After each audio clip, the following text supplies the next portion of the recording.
আসসালামু আলাইকুম। আমি আজকে আপনাদের সাথে ভিডিওতে যে বিষয় নিয়ে আলোচনা করতে যাচ্ছি, সেই বিষয়টি হলো ম্যাস্টাইসের রোগ। এই ভিডিওতে আমি ম্যাস্টাইস রোগ সম্বন্ধে আলোচনা করব। আমার ভিডিওটি যদি আপনাদের একটু ভালো লেগে থাকে, তাহলে প্লিজ লাইক, শেয়ার, কমেন্ট এবং সাবস্ক্রাইব করবেন। আমার ভিডিওটি যদি ভালো লেগে থাকে আপনারা শেয়ার করে রাখবেন, তাহলে আপনারা যখন প্রয়োজন হবে তখন দেখতে পারবেন এর জন্য, এবং সাবস্ক্রাইব করলে নতুন নতুন ভিডিও ছাড়ার সাথে সাথে আপনি পেয়ে যাবেন। ম্যাস্টাইস রোগের প্রধান কারণ হলো আটকে থাকা বাটের দুধের কারণে ম্যাস্টাইস হয়ে থাকে, এবং অনেক সময় দেখা যায় যে ভিটামিন, ক্যালসিয়াম, ফসফরাস ও দস্তা, তামার অভাবেও এই রোগটি হয়ে থাকে। ম্যাস্টাইস অন্য কারণ হলো ম্যাস্টাইসের যে দুধ নালী রয়েছে, বা এই নালীর সম্পূর্ণ দুধ যদি না সরানো হয়, এটি আবদ্ধ একটি নালী। এই এই নালীর মাধ্যমে অনেক সময় ম্যাস্টাইস হয়ে থাকে। দেখেন, ম্যাস্টাইস হওয়ার কারণে গরুটির ওলানে খুব ব্যথা, তার কারণে পা দিয়ে লাথি দিতে আসে, বাট ধরতে দিতে আসে না।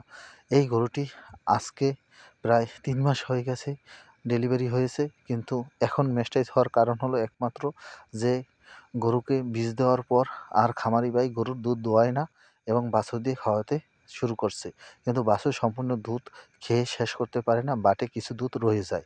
এর কারণেই এই গরুটির ম্যাস্টাইস হয়েছে।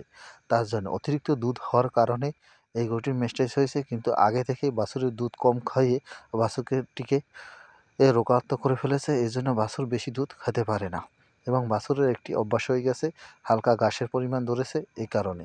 তাই এখন শেষ পর্যায়ে এসে ম্যাস্টাইসের দেখা দিয়েছে।